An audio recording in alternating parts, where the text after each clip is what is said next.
Welcome to NG Stories. Please like, share and subscribe for more amazing videos. कहानी लाल बहादुर शास्त्री की, जिनके कहने पर देश में लोगों ने किया उपवास, छोटा कद लेकिन हिम्मत आसमान जितनी।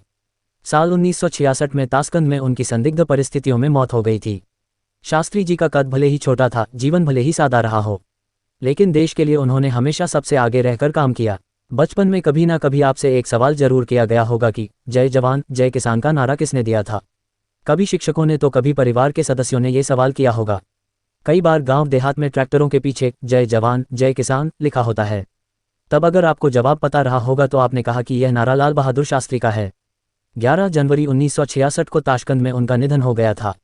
शास्त्री जी जब तक जिए ईमानदार रहे। देश के पूर्व प्रधानमंत्री लाल बहादुर शास्त्री का जन्म 2 अक्टूबर 1904 को उत्तर प्रदेश के मुगलसराय में हुआ था। बता दें कि उनका बचपन संघर्षों से भरा हुआ था। उनके पिता की मौत काफ़ी पहले हो गई थी। अपने स्कूल जाने के लिए उन्हें गंगा नदी को पार करना पड़ता था। नाव वाले को किराया देने के पैसे भी नहीं थे। इस कारण वो अपने किताबों को सिर में बांध लिया करते और नदी को तैरकर पार कर जाते। इसके बाद वो तैरकर वापस भी आते थे। बता दें कि जब वो प्रधानमंत्री थे तो उन्होंने एक कार खरीदी। फिएट की कार खरीदने के लिए उन्होंने बैंक से 5,000 रुपये का लोन लिया था। साल 1965 में उन्होंने इस कार को खरीदा। हालांकि उनका 1 साल बाद ही निधन हो गया। आज ये कार उनके दिल्ली स्थित निवास पर खड़ी है। बाद में इस कार के लोन को उनकी पत्नी ने अपनी पेंशन से चुकाया। जब देश ने किया एक दिन का उपवास, दुनिया के सबसे बड़े लोकतंत्र भारत के वो प्रधानमंत्री भी रहे। उनकी सादगी और ईमानदारी का हर कोई कायल है। इसका अंदाजा इस बात से लगाया जा सकता है कि साल 1965 में जब भारत और पाकिस्तान के बीच युद्ध हुआ तो उस समय देश में अनाज की भारी किल्लत हो गई थी। उस दौरान उन्होंने देशवासियों से अपील की थी कि सप्ताह में केवल एक दिन सभी लोग उपवास रखें। कहते हैं ना कि किसी नियम को अगर दूसरों पर लागू करना हो तो उसका प्रयोग पहले खुद पर करना होता है। शास्त्री जी ने भी ऐसा ही किया।